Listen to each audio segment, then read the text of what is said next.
سڵاوتان لێبێ بینەرانی ئازیز و خۆشەویست، خۆشحاڵم لە بەرنامێکی نوێی سەرنج بە دیداری ئێوە شاد دەبم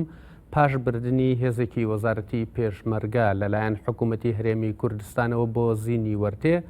لە ژێر ناوی ڕوبڕبوونەوە یاخود ڕێگری لە بڵاوبوونەوەی ڤایرۆسی کۆرۆنا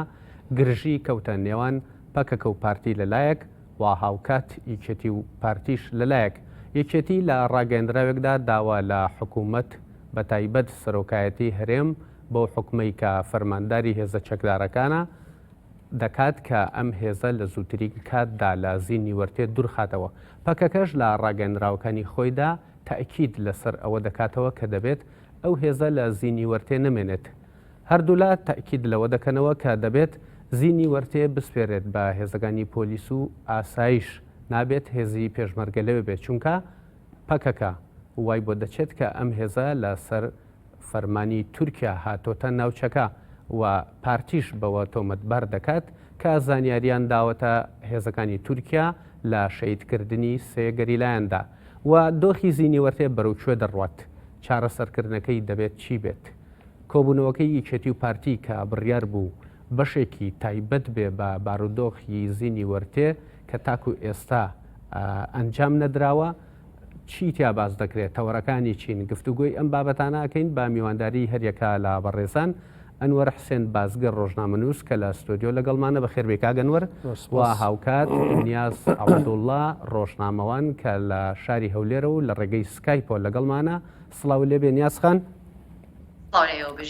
و لە ڕێگەی تەلەفۆنیشەوە ئارام قادر خەبات ئەندامی ئەنجومەنی سەرکردایەتی یەکێتی نیشتیمانی کوردستانمان لەگەڵ دەبێت. کاگەنوەر من سەرەتا بێمە لای بەڕێزت ئامانج لە بردننی هێزی پێشمەرگە بۆ زینی وەرتێ چییە لە کاتێکدا ئەوەی کە پەیوەندی بەلایەنی حکوومەت و پارتیوە هەیە تاکید لەسەرەوە دەکەنەوە کە ئەو هێزە هێزی وەزارەتی پێشمەرگەیە، بەڵام یەکێتی ڕەتی دەکاتەوە و دەڵێ پێویستە لەوێ نەمێنن، پەکەکەش جەخت لەوە دەکاتەوە کە لەو ناوچەیە نەمێنێ. زۆر سپاس بۆ جەنابێت و بۆ نیازخانیش. لە ڕاستیە ئەو ڕووداوە بەڕاستی ڕووداوێکی نەخوازراوە بۆ هاتە پێش بۆ دەرەنجامی بەشێکی سراع و ململانیەکانی نێوان یەکێتی نیشتیمانی و پارتی دیموکراتی کوردستان یا پارتی کرێکارانی کوردستان و پارتیەوە ئینعکاسات و ڕنگدانەوەی هەبووە. لەلایەکەوە مەسەن پارتی دیموکراتی کوردستان سەبەب واقعیەکەی ناڵێ کە بۆچی ئەو هێزەی بردۆتە ئەوێ. دووهەم ئەمە جوگرافیا و جێگا نفوزی یەکێتی نیشتیمانی کوردستانە، یعنی مەسا ئەگە هێزێکی هاوبەشە ئەبوو پێشتر لەگەڵ یەکێتی نیشتیمانی کوردستان ئەم مۆزوعە باز بکرێ با وەزیری یەکێتی بێ. مەسەلەن ئایا ئەوە بۆ بەرامبەرەکەش پارتی دیموکراتی کوردستان ئەوە بۆ یەکێتیش بەڕەوا بینێ لە ئەگە وەزیرێک کارێکی ئاوا بکە. سێهم مەسەلەن ئەگەر مۆزوعەکە کۆرۆنا و مۆزوعەکە پەیوەندی هەیە بۆ بابەتانەوە، هێزی ئاسایش هەیە لەو منتقەیە و هێزی پۆلیس هەیە، ئاسایش هەیە، حکوومەتی هەرێمی کوردستانە بوو ئەو بەڕێبەرایەتی ئاسایشانە ڕاستپێرێک ئەوە بکەن. بەڵام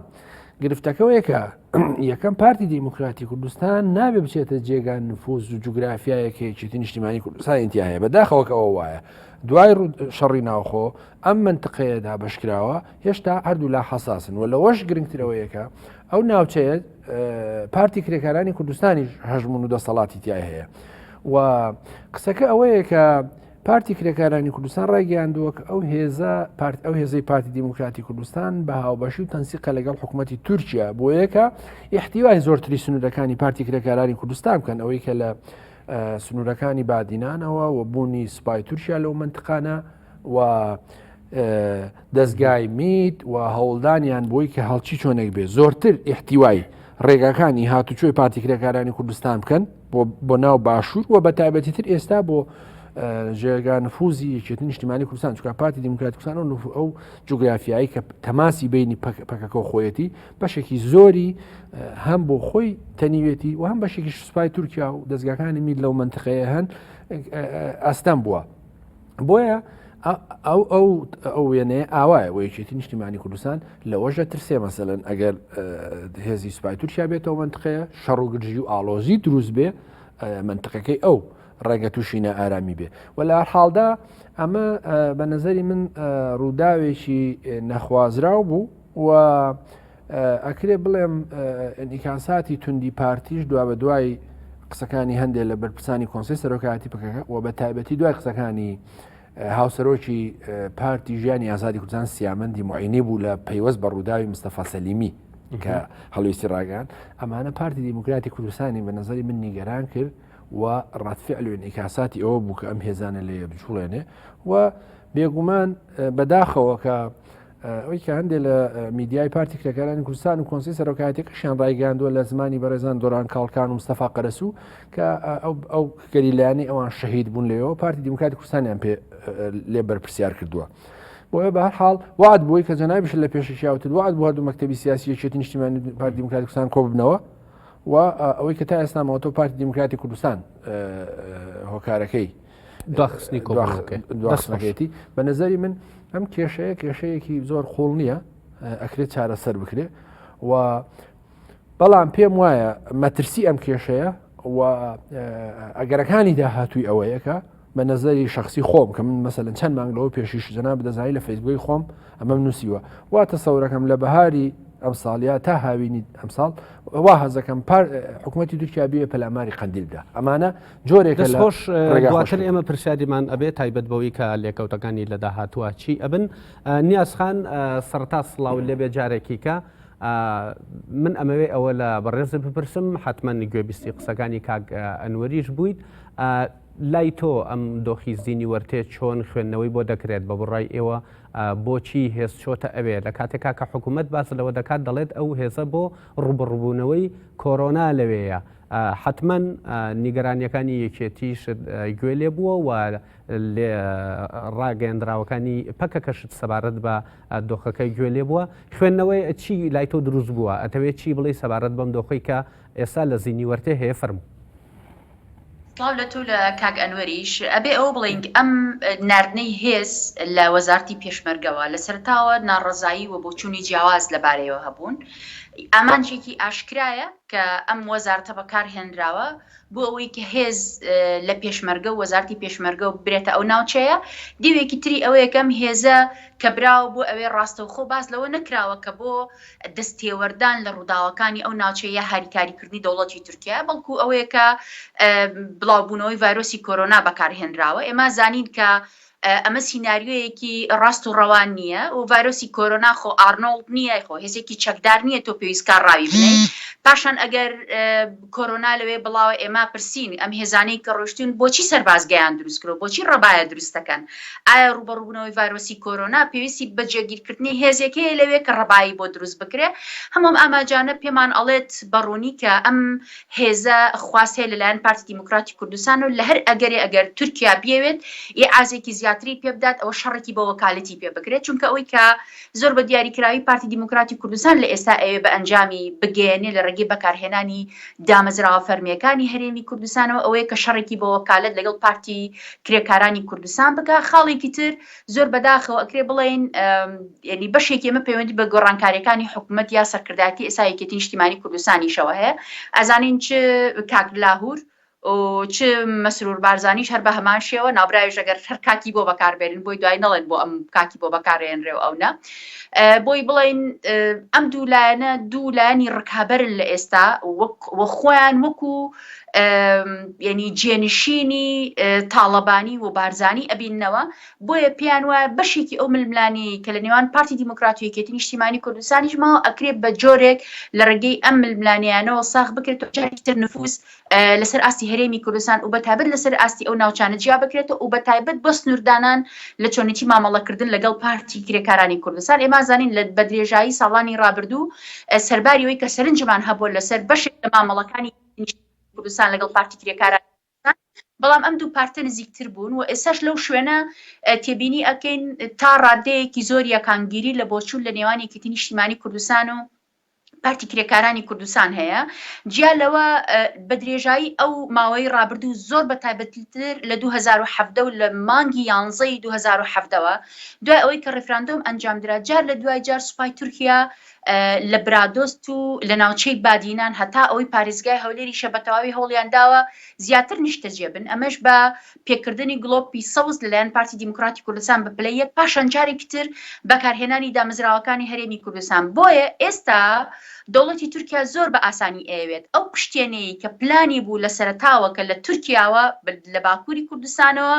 دروستی کردو لە ناوچەی بادینان و سنوورەکانی هەولێرەوە دێ تا ئەوەی کە پەیوەندی بە سنوورەکانی ئێران و ئەو سێگۆشەی نێوان تورکیا و عێراق و ئێران هەیە بێ بە تەواوی داگیری بکات و لەو نێوانەش بەم سنوورە قەندیل بە تەواوی گەماڕۆبدا و هەر هاوکاریەک هەر پەیوەندیەک لە نێوان قەندیل و باشووری کوردستان و ڕۆژهەڵات و باکوور هەبێ بە تەواوی داببڕێ و بەم جۆرش بێوێت هەر جۆرە هێرشێک لە داهاتوو بێ بۆ سەر ڕۆژئاوای کوردستان بیکات واکە هیچ جۆرە کۆمەک و پشتیوانیەک لە قەندیلەوە نەگاتە ڕۆژئاوای کوردستان. بۆیە تا ئێستا ململانێکە زۆر ڕوونە بەڵام خاڵی هەرە گرنگ و لە پێشینە ئەوەیە کە ئەم لایەنانە چۆن دانوستانەکەن. من پێم وایە دوو لایەنی ئاشتی خواز هەبن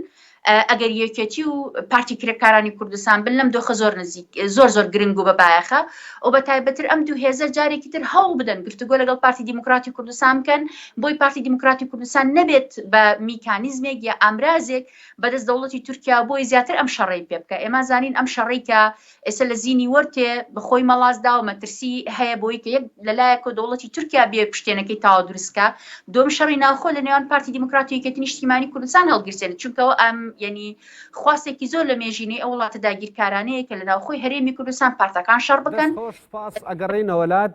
ئێستا ئێمە کاگە ئارام قادر خەباتمان لەگەڵا لە ڕێگەی تەلەفۆنەوە کا بەڕێزیان ئەندامی ئەنجومەنی سەرکردایەتی یەکێتی نیشتیمانی کوردستانن. کاگارام سەرەتا سڵاوت لێبێ.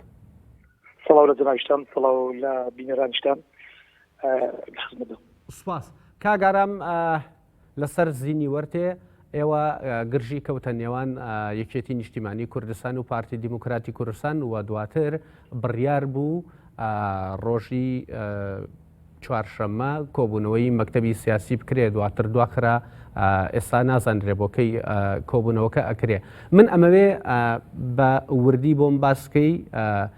ئێوە لە کۆبوونەوەکەیە دەتانەوێت لەسەر زینی وەرتێ چی بە پارتی دیموکراتی کوردستان بڵێن؟ ئایا سوورن لەسەر کشانەوەی هێزەکە لە سنووری وەرتێ؟ دیارە لە ڕۆژی سێزدەی مانگ من سەردانی زینی وەرتێم کرد. دوو ڕۆژ بەر لەو کارە ساتێکە لە زینی وەرتێ بەهۆی بەردەمانی فڕۆکایی تورکیا خۆکا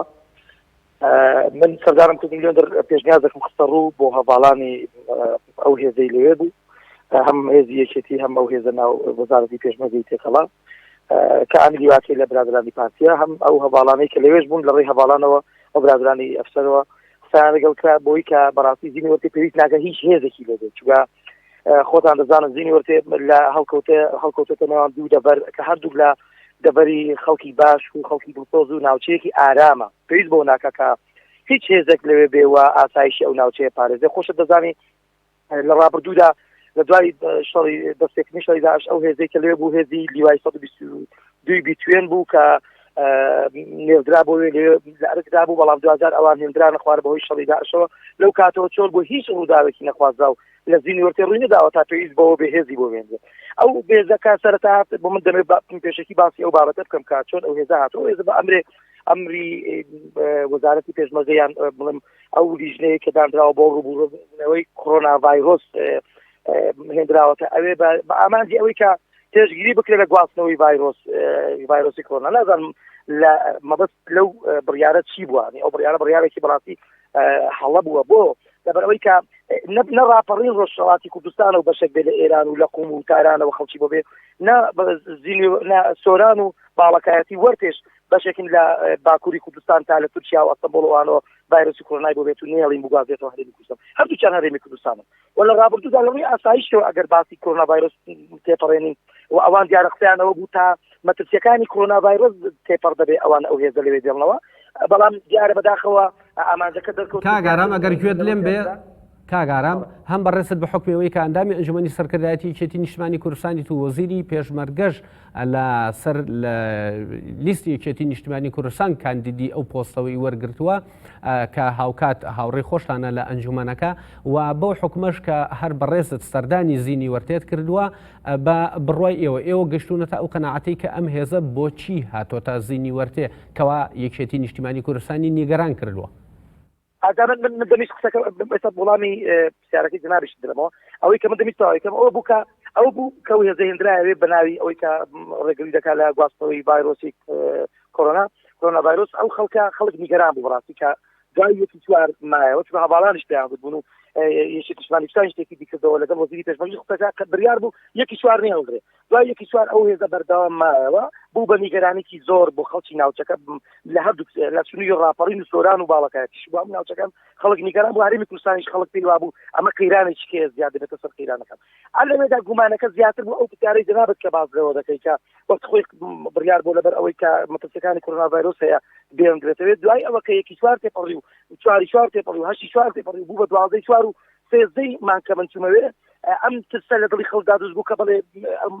بابەتی هێنانی ئەو هێزە مەرامێکی هەیە ئەگەر مەرام مەبەستەکە کۆڕۆنا ڤایرۆس و کۆڕۆنا ڤایرۆس مەترسیەکانی خلاص بوو کاتەکە زۆر بەسەر چوو ئەو هێشتنەوە وای کرد کە ئەو گومانە لە دڵی هەموماندا زیادکەوە ئێمەش وەکو یەکی نیشتمانی کوردستان و بەڕێز سەرۆکایەتی یەکی نیشتمانی کوردستانیش قسە لەگەڵ کاک شۆڕش کراوە تێکید لەوە بکەنەوە کە پێویست ناکە ئەو هێزە لەوێ بێ و ضروریەت نییە بە هیچ شێوەیەک هێزێک بە ناوی هێزی پێشمەرگیان هەر هێزێکیشە لەوێ بێ من لە سەردانەکەی سێزدەی مانگی داویستم ئەوە تەواو بکەم کە قسەم لەگەڵ هەواڵان کردێ دە پێشنیازی ئەوم کرد کە کەس هێزێک لە زیینی وەرتێنە بچووکە ضرور نییە هیچ هێزێک لەوێ بێت و ناوچێکی ئەمین و ئارامە ئەوە بوو هەر لەگەڵ ئەو قسەکردنەیە من لەگەڵ کاک شێخ داورد لەگەڵ لاور شێخ منجی قسەم کرد کاک هاوسەرۆکی یەکی نیشتمانی کوردستان خۆی یەکسەر کاک لاور کوتی کاکە من موافقین با هیچ هێزێکی نەبێت پێویست بە هیچ هێزێک ناکات چونکە ناوچەکە ناوچەیەکی ئارام و خەڵکیش نیگەرانە لە بوونی هێزێکی وا بۆ هیچ شتێکی نەخوازراویش ڕوونەدا ئەوە بوو هەواڵانی بەرپرسی ئەو فەرماندانەی کە لەوێ بوون قسەیان لەگەڵ هەواڵانی پەکەکەش کرد بوو ئەو هەواڵانی لێ بوون ئەوانیش هەمان شت پەسەندیان کردیان بە زووترین کات ئەو هێزە نەبێ مەش لێرە دەچین مەش پێمان باشە ئەو برادرانی پارتی بەڕاستی جوابمان دەست نەکەوت لەوەی کە ئەوان جوابیان چی دەبێت لەوەی کە هیچ هێزێک لەوێ نەمێنێ ئەوە دوو ڕۆژ دواتر ئەو کارەساتە قەوماکە بەداخەوە هەموو خەڵکی کوردستانی دڵتەنگ کرد و فڕۆکەکاناتن ئەو چەند گرلایەن لێدە بەداخەوە لەگەڵ پارتی دیموکراتی کوردستاندا بڕیارە کۆ ببنەوە لەگەڵ پارتی دیموکراتی کوردستاندا مەکتەبی سیاسی حتمەنیکێتی نیشتمانی کوردستان تەوەرێکی سەرەکی باس لە بارودۆخی زیینی وەرتێ دەبێت ئەگەر پارتی دیموکراتی کوردستان ڕازی نەبوو بە کشانەوەی ئەو هێزە هەڵوێستی تری ئێوە چی دەبێت؟ من خوازیارم کە برادرانی پارتی دیموکراتی کوردستان لەو ڕاستیە تێبگەن کە قەیرانێکی یەکجار زۆر لە هەرێمی کوردستاندا هەبە تا بەس قەیرانی بێموچەیی و کەمی زۆر لە خزمەتگوزارانەی کە خەڵکی نیگەران کردەوە کۆڕۆنا ڤایرۆسی خەڵکی لە هەموو جیهان دڵتەنگ و نیگەران کردووە نیگەرانیش کە بازیار نەکەینە سەر نیگەرانەکانی خەڵکی کوردستان من پێم وایە برادرانی پارتی و هەموو لایەنە سیاسیەکان دەبێت لەوە تێبگەن ئێمە دەتوانین بە ئاشتی بە تەبایی بە برایەتی هەنگاو بەرەو بچکە و بەرەو سەرکەوتن بدەین و خەڵکی تێکۆشەری کوردستان شایانی ئەوەیە کە خزمەتی زیاتر بکرێت نەک ئەوەی کە ڕۆژانە گرفت و کێشەی بۆ زیادکەین من جارێ ناتوانم لەسەر کۆبوونەوە بڵم چۆن دەبێن چۆن نابێ بەڵام پێم وایە تێگەشتێک لای برادرانی پارتیش دروست بووە کە بوونی هێزێک لە زیینیوەرتێ هیچ هێزێک بوونی ضروریەت نییە و هیچ پێویست ناکە هیچ هێزێکی لێ بچووکە ناوچەکە ئارامە من هیوادارم کۆبوونەوەکی گاران بە جۆرێکی کە بە پرسیارەکە بکەم یەکێتی نیشتیمانی کوردستان سوور دەبێت لەسەر کشانەوەی ئەو هێزە لە زیینی وەرتێ؟ بەڵێ لە هەموو قسەکانی یەکی نیشتیمانی کوردستاندا لە هەموو چاوپێکەوتنەکانی هەواڵانماندا لە بەیانەکانی یەکی نیشتیمانی کوردستاندا تێکیلەوە کراوەتەوە کە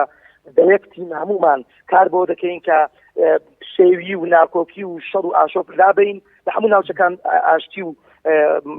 خزمەتگوزاری زیاتر بۆ هەوڵاتیانی کوردستان دەستەبەر بکەین و پێویست بەوە ناکەین هیچ هێزێک لە زیینیوەرتێ تێکیدیشمان لەوە کردێتەوە سوورین لەسەر لابردنی ئەو هێزە لە زیینیوەرتێ وە خودشم گوتی بەڕێز ئارام قادر خەبات ئەندامی ئەنجومەنی سەرکردایەتی یەکێتی نیشتیمانی کوردستان زۆر سپاس بۆ ئەو کاتێک کە لەگەڵمان بووی. سڵاو بۆ بینەوەتە سپاس. کاگەنوەریگوێت لە قسەکانی کاگاران بوو کە ئەڵێ هەم مەیدانیان خۆم سەردانی ئەوێم کردووە هەم لە ڕێگەی وەزیری پێشمەرگەشەوە کە هاوکات هەر ئەندامی ئەنجومەنی سەرکردایەتی یەکێتی نیشتیمانی کوردستانە دەڵێت ئێمە ئاگەمان لە نیەتی پارتی نییە کە ئەو هێزەی بۆ هێناوەتە ئەوێ پرسیارێک لێرەیە دروست دەبێ بە بڕای بەڕێزت یەکێتی نیشتیمانی کوردستان شەریکێکی ڕاستەقینەیە لە حکومڕانی هەرێمی کوردستاندا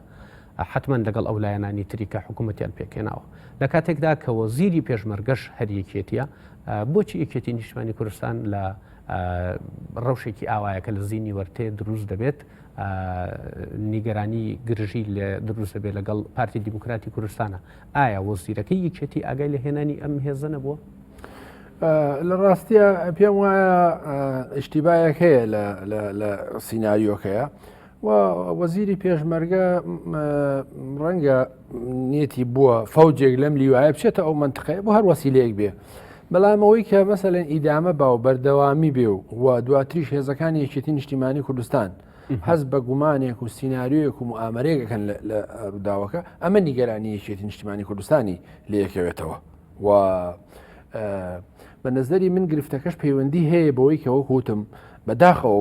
بێ بڵم بەداخەوە کە واقعەتێک هەیە جێگانەفوزی ناوچەی زەرد و سەوز تا ئێستاش دیاری کراوە و جوڵاندنی هەر هێزێک وەشکاندنی هەر کامێک بۆ جوگرافی هەرکامیان بێگومان نیگەرانی لێ یەکەوێتەوە ئەمە واقعەتێکە واقعەتێک تیژەوەی کە وەکوتم پەیوەندی هەیە بە پارتی کرێکارانی کوردستانەوە لەو منطقەیە هەژمون ڕۆڵی تورکیا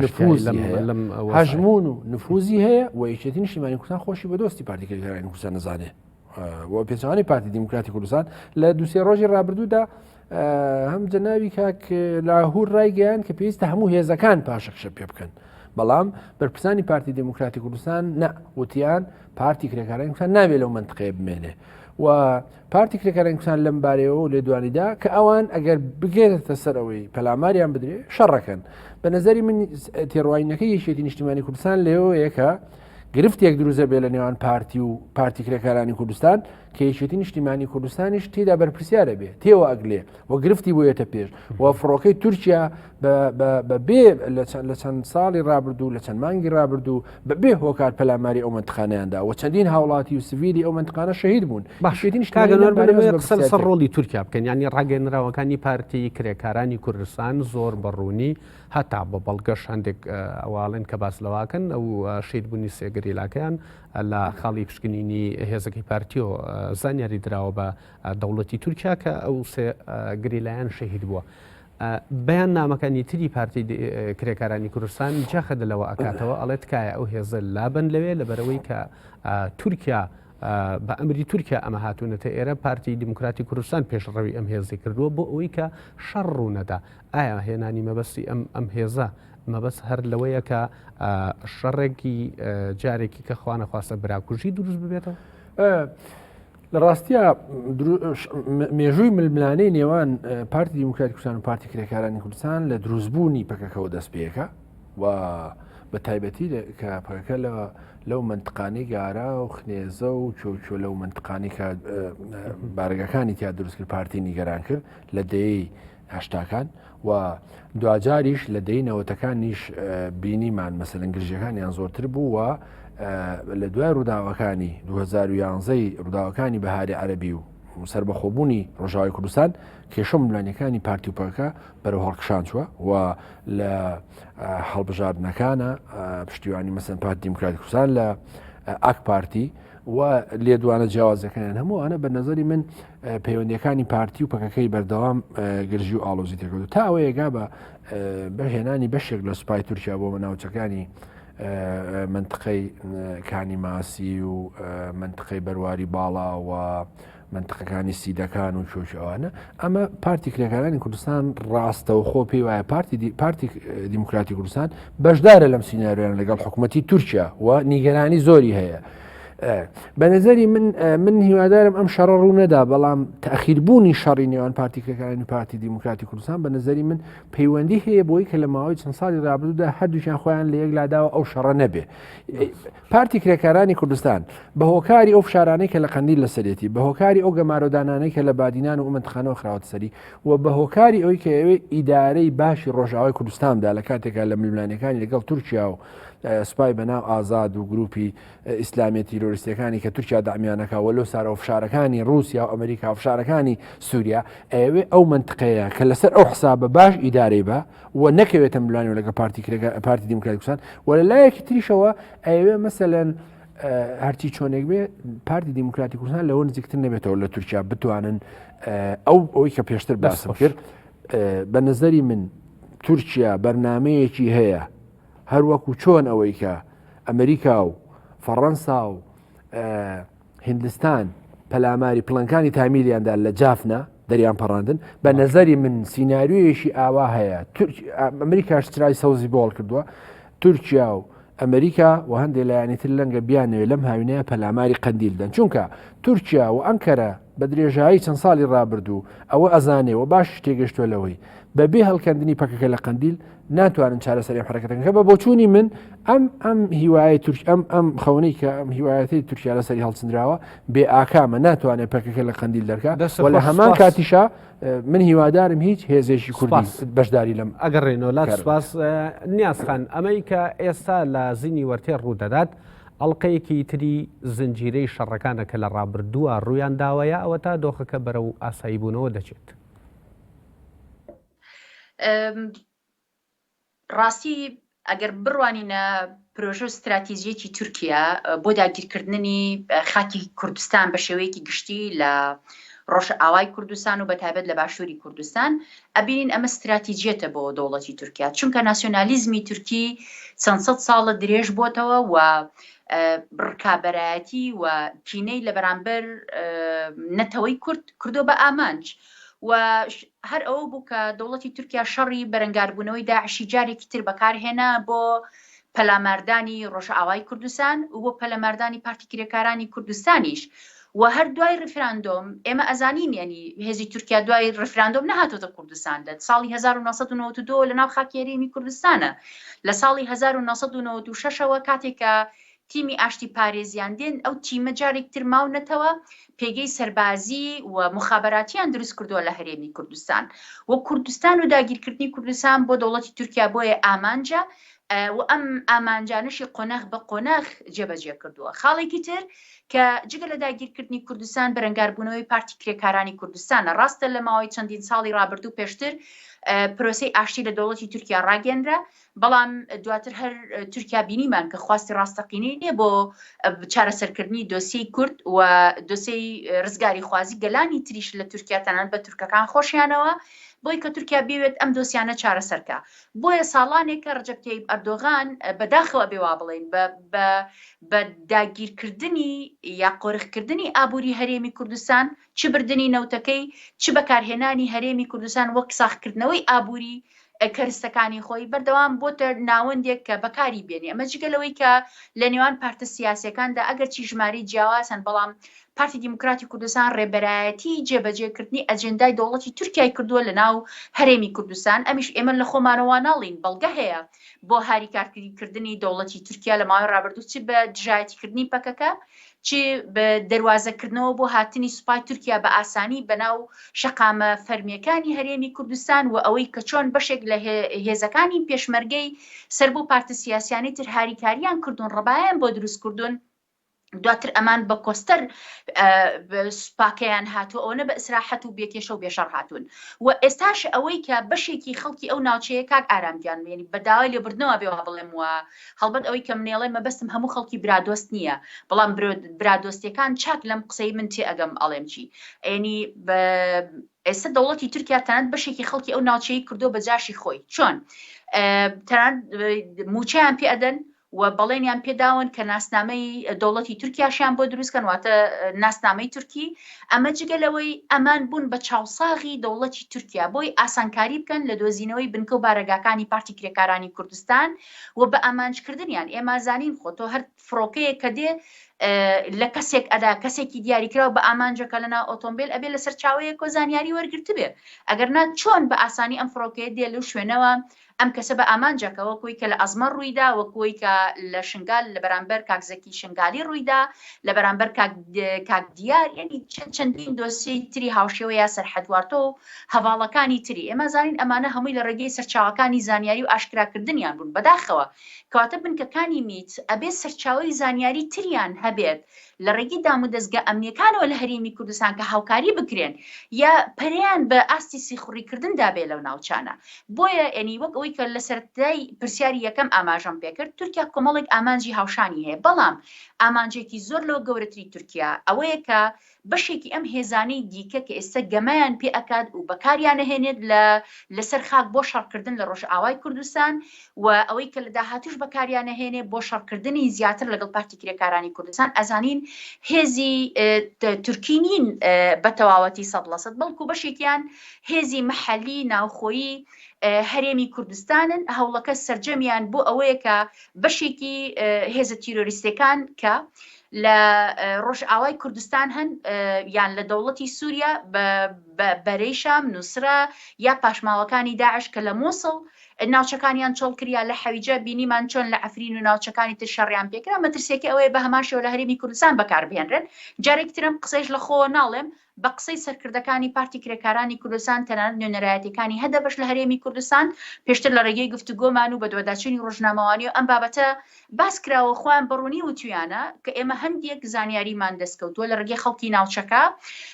ئەمانی سوپای تورکیا کە هاتوون بە تورکی قسە ناکەن بەڵکو بەشێکیان بە عەرەبێکی سووری تەواو قساکەن بەڕاستی ئێمە بێ بپرسین کە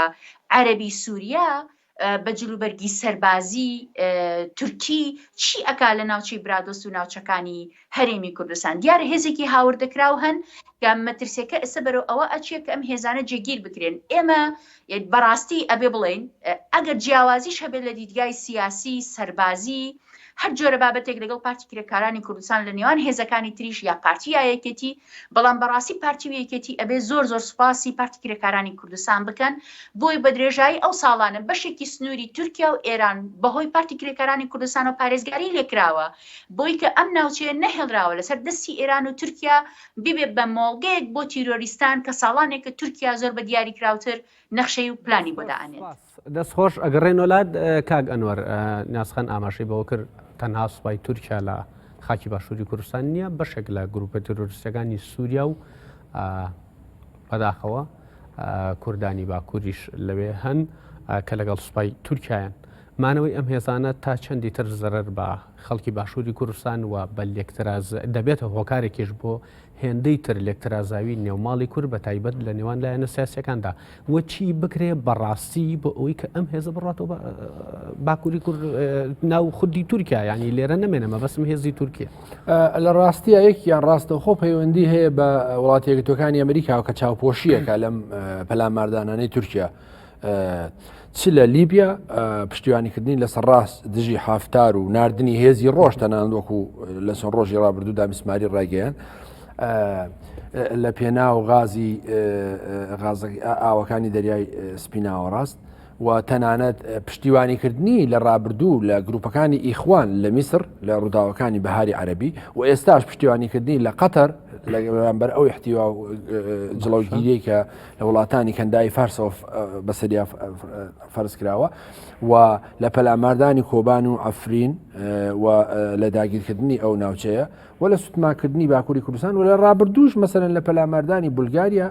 و لە داگیرکردنی هاتای و لە پەلاماردانی باکووری قوبرس و ئێستاش خۆت ئاگەر لێ ڕۆژانە مەسەلەن حکوومەتی تورکیا باز لەوەکە کە مووسڵ سەر بە تورکیایە و ئەوی کە لە ئیمپراتۆریەتی عوسمانی هەبووە ویلایەتێکە تا کەرکووک زۆر جار باسی هەولێریشەکە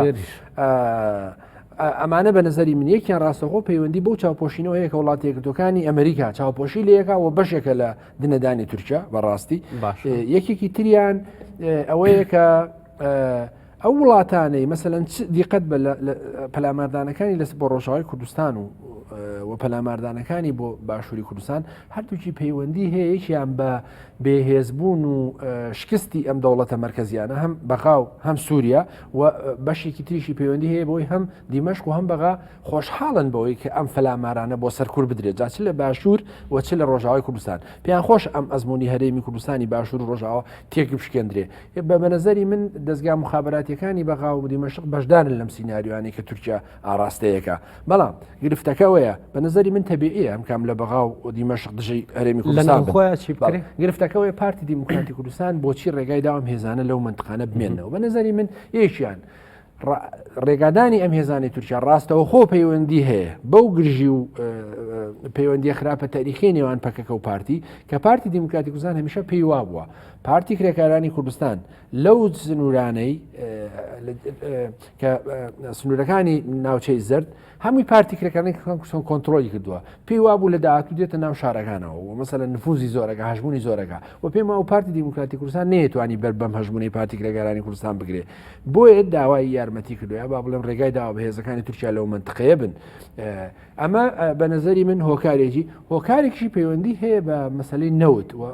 مەسلەی ئابووری لە هەرێمی کوردستان کە بەشێکی زۆری ئاڵگۆڕی بازرگانی نێوان هەرێم و تورکیا کە نزیکەی ئەگاتە ساڵانە 11 تا 12 میلیارد دلار بەنظری من گرفتەکە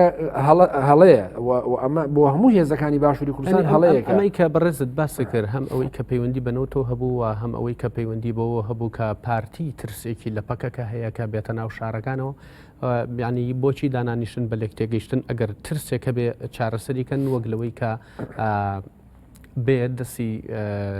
دوژمنێکی سەرسەختی کورد بگرێ ڕوبەڕووی هێزێکی کوردی وەک چۆن ئەڵەی برایەکی خۆی بکاتەوە بۆچی بەمە چارەسەرگارامەیەکیان گرفتەکە تاریخی وەکوتم لە سەرەتای دروستبوونی پارتی کرێکارانی کوردستانەوە ئەم گرفتە سەری هەڵداوە دووەمیشیان بە دوای دەرهێنانینەوە لە هەرێمی کوردستان و ئەو ڕێڕەوەی کە ڕێڕەوەی خۆی دۆزێتەوە بە تایبەتی بە تورکایەتی پەڕێ ئەمە مەسەلەن وای کردووە کە ئەم گرفتانە زۆرتر بکە و ینی دۆسیەی نەوت گۆڕاوەتەوە بە بەرامبەر لەگەڵ پارتی کرێکارانی کوردستان یا بە بڵم بەشێک لەم ئەم ئاڵوگۆڕە بازرگانی و ئابوووریەکە هەیە پەیوەندی بە پارتی کرێکارانی کوردستانەوە هەیە یعنی تورکیا هەموو هەوڵێگەدا و هەموو مثلەن هەموو ئەوەی کە هەرێمی کوردستان یا با بڵم منتقەی بادینان ئەوێ لە ڕووی ئابوووریەوە چاوپۆشی لەیەکە فەراهەمیەکە بە مەرجی ئەوەی پشتیوانی پارتی کرێکارانی کوردستان نەکرێەوە ئەو ڕێگەیانیان پێ نەدرێەوە مەسەلەن هاوکار بن لەگەڵ حکوومەتی تورکیا بە نظری من پارتی دیموکراتی کوردستان ئەمانەی ڕەت کردوتەوە بەڵام لە واقعدا بوونی هێزەکانی حکوومەتی تورکیا لەو ناوچانە بۆ خۆی گومانە خاتە سەر ئەم بابەتە و بە نظری پارتی دیموکراتی کوردستان ئەبێ ئەم هێزانە دەرکە لە ناوچەکانی ژێردەسەڵاتی و ئەم هێزانە چی ئێران بێ چی تورکیا بێ هەر هێزێکی تر لە باشووری کوردستان بێ بە نظری من پێویستە بچێتە دەرەوە و ئەمە قازانج بە ئەزمموی هەرێمی کوردستان بە یەکێتی نەتەوەی ناگەێنێ سەبارەت بۆی جەنابیشت ئێمە شایدیوین لە 2013 وعد بوو کۆنگرێ نەتەوەی کوردستان ببەسرێ لە هەولێر بەڵام بۆی ململانە سیاسیەکانەوە بەوەی دەستنیشان نەکردنی ئەوەی کە چی ڕابەرایەتی ئەماکە و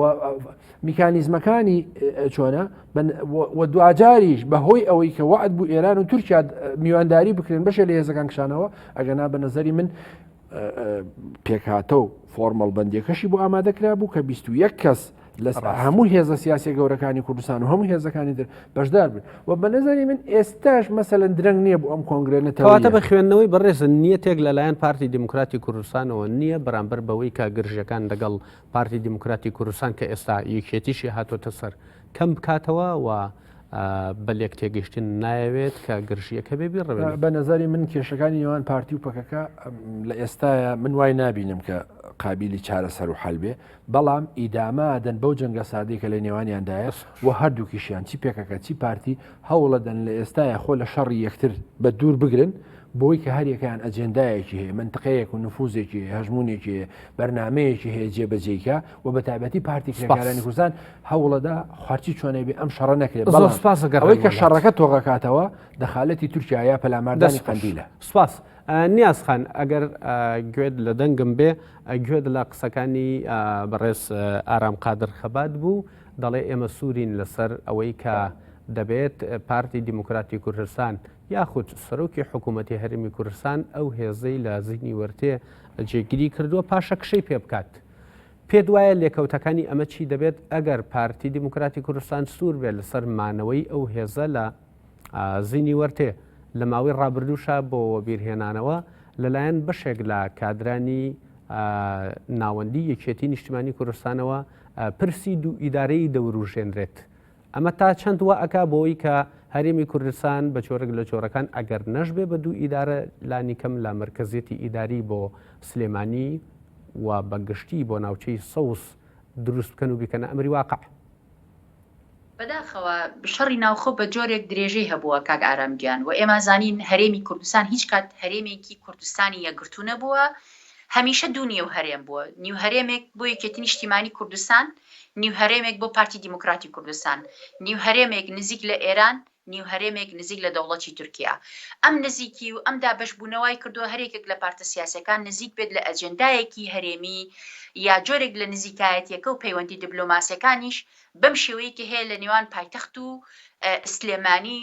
جۆرێک لە دابشکاری و استغلال بەخۆیەوە ببینێ بۆ نمونە بۆ پێی کە دامەزراوەکانی هەرێمی کوردستان لە شاری هەولێرن پارتی دیموکراتی کوردستان زۆر بەڕوونی ئەمەی بەکارهێناوە لە دوای ساڵی 1996ەوە تەنانەت ئەوەی کە پەیوەندی بە بڕیارە سەرەکیەکان پەرلەمان ئەنجومەنی وەزیران ئەنجومەنی دادوەری تەواوی دەسەڵاتەکان هەیە بۆ مەرامە بنەماڵەیە سیاسەکانی خۆی بەکاری هێناوە. یەکێتی نیشتیمانی کوردستانش بە هیچ جۆرە درێغی نەکردو لەو بابەتە. من خاڵی بۆم گرنگە کە باسی بکەم لەبارەی یەکێتی نیشتیمانی کوردستانەوە، ئەوەیە کە زۆر گرنگە یەکێتی نیشتیمانی کوردستان ڕکابەرایەتی پارتی دیموکراتی کوردستان نەکا بۆی کە بچێتە شانی پارتی دیموکراتی کوردستانەوە بۆی ڕەفتار و سیاسەتەکانی ئەو دووبارە بکاتەوە. ئەگەر یەکێتی نیشتیمانی کوردستان بەڕاستی خواستێکی هەبێ جیاوازتر بێ لە پارتی دیموکراتی کوردستانە بێ مەسەلەی گەندەڵی داپماڵێ، دەستێوەردانی هەرێمی لە خۆی داپماڵێ، یعنی استراتیژ و ئەولەویەتی نیشتیمانی بدۆزێتەوە لەم دۆسێک کە ئێستا لە هەرێمی کوردستان بابەتێکی تەواوونە. یعنی هەموو دامەزراوەکانی هەرێم لە بەرامبەر میدیاکاران چالاکوانان کاتێک نیازخان ئەگەر گوێت لە دەنگ بێ دیارە پەیوەندیەکە بشڕا هاوکارانم هەوڵ بن هەرچەند کاتێکی زۆر کەممان ماوە هەوڵ بن نیازخان وەرگرنەوە زۆر باش دەبێت. زۆر باشە نیازخان ئەگەر گوێت لە دەنگمە فەرموو. گوێم لە دەنگی تۆیە زۆر فەرموو.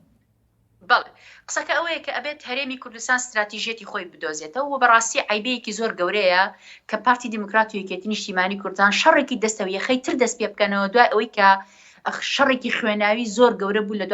لە ساڵانی نەوەتەکان و دوای ئەوە شەر درێژەی کێشاوە. پارتی و یەکێتی ئەبێ لەوە تێبگەن کە هەر مەترسیەک بۆ سەر سلێمانی مەترسیە بۆ سەر هەولێر،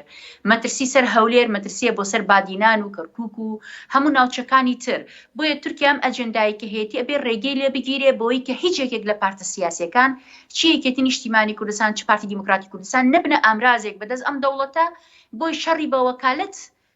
بۆ تورکیا بکەن، چ لەگەڵ هێزەکانی ڕۆژهەڵات، چ لەگەڵ هێزەکانی ڕۆژئاوای کوردستان، چ لەگەڵ هێزەکانی باکووری کوردستان. پارتی یەکێتی پێویستە یەکانگیرانە داهاتووی کوردستان لەگەڵ پارتە سیاسیەکانی تردا بڕێژنەوە. من ئەمێ خاڵێکی تر بڵێم لەسەر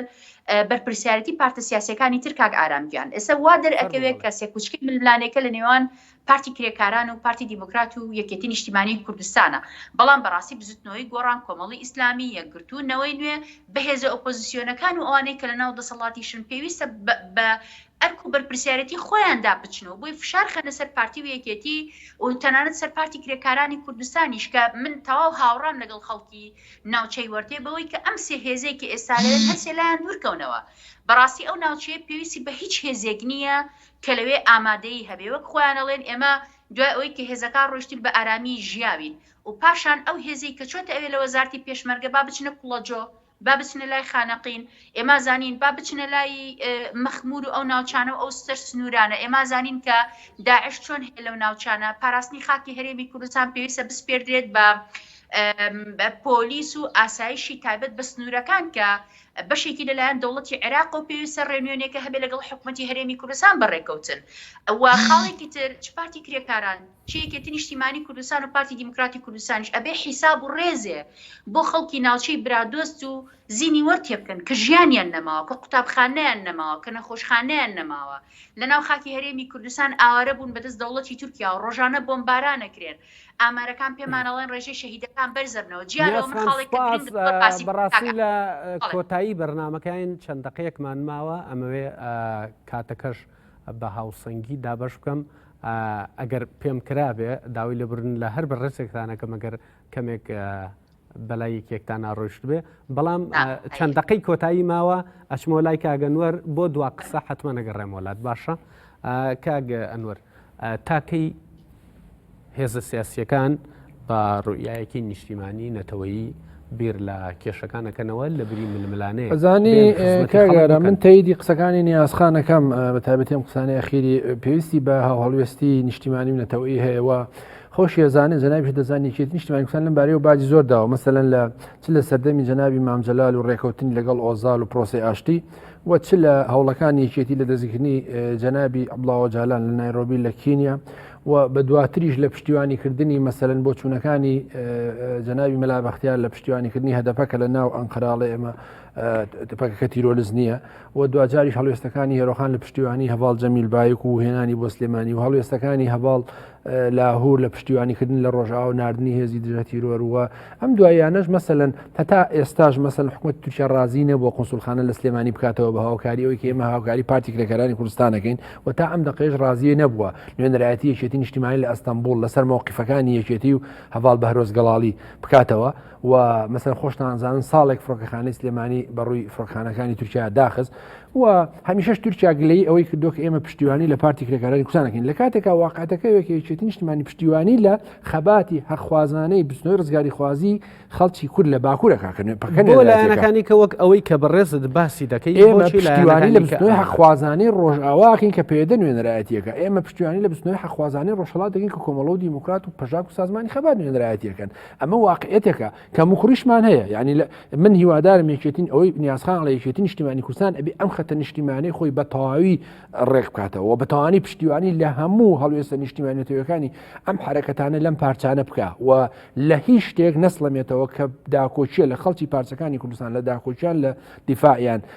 باش ئەمەی کە بەڕێزت باسی دەکەی ئەمە کارەکانی یەکێتی نیشتیمانی کوردستان هەڵوێستەکانی یەکێتی نیشتیمانی کوردستان بووە بۆ سەرجەم پارچەکان لە ڕابردوودا بۆچی یەکێتی نەیتوانیوە کە لایەن سیاسیەکانی کەش بێنێتە ئەو باوەڕە لە ڕاستیە یالانی کەم فشارێکی وا دروست بکە کە ناچار لە ڕاستیە زۆر هەوڵی داوە یەکێتی نیشتیمانی لەو بارەوە زۆر هەوڵی داوە تا ڕادەیەکی باشی چۆتە پێش بەڵام ئەوەی کە بنەزەری من کارەکە بە تەنها یەکێتی نیشتیمانی کوردستان ناکرێ و ئەم سێلایەنە ئەساسیە لە پارچەکانی کوردستان بە تایبەتی یەکێتی و پارتی و پەکەکە ڕۆڵ و دەور نەخشی گەورە ئەجێڕن ئەگەر بیانەوێ چارەنووسی کوردستان بەگشتی بەرەو ئاراستەیەکی باشتر برن هاو پشتیوانی و هاونەتەوەی بوون و هاو خەباتی بەرە پێ بدەن ئەو کۆنگرێنەتەوەی کەوتە و پشتیوانی بکەن بە نەزەری من ئەوەیە کە بەڵام واقعەتەکەەوەی کابێ یەکەم پشت لەم وڵاتانە بکەن کە داگیرکاری کوردستانن و دووهەمەوێ چاوپۆشی لە هەندێ ئیمتیازی ئابووری و نەوت و ئەوانەش بکرێت لە بەرامبەر ئەو هەڵۆستە نیشتیمانیونەتەوەیانە دوجار مەسەلەن ئێمە بمان دەرکەوت بەو هەموو ئیمکانات و نەوتوانەی کە هەرێمی کوردستانیش دەریێنێ مەسەن نەوت ناتوانێت مەسەلەن بژێوی خەڵک دابینکە کە نەوت ناتوانێت ڕێگاچارەی نەجاتی فەقر و بژێوی ژیانی خەڵک و کرێکاران و زەحمەتکێشان و خەڵکی بەژمێنێتی کوردستان بێ بۆچی لە بەرامبەر ئەوەدا ئێمە مەسەلەن ئیمتیاز بدەین بە تورکیا بە نەزەری من ئەمە قسەیەکە زۆر گرنگە کە نابێ ئێمە لە بەرامبەر نەوت ئیمتیاز بین بە تورکیا لە بەرامبەر نەوت ئیمتیاز دەین بە ئێران بۆ بە تایبەتی لەسەر حسابی خەڵکی کوردستان لەسەر حسابی ئەو پارچانەی کوردستان پەیوەندی سیاسی و دیبلۆماسی و ئابووری ئاساییە وەکو هەردوو وڵاتێکە سنووریان بەیەکەوەیە بەڵام بە نەزەری من هەم ئەو پەیوەندیانە لەسەر ئەساسی پارچەکانی کوردستان و خەبات و تێکۆشانی ئەوان بێ بە نەزەری من کارێکی دژوارە و کارێکی سپاس باش نیە دەستە خۆش بێ نیازخان دواوتەی بەڕێزت دەتەوێت چیمان پێ بڵێ لەسەر کۆی گشتی ئەو قسانی کە لە سەرتاوە کردمان و لە ساوکات لەسەر بارودۆخی زیینی وەرتێ فەرموو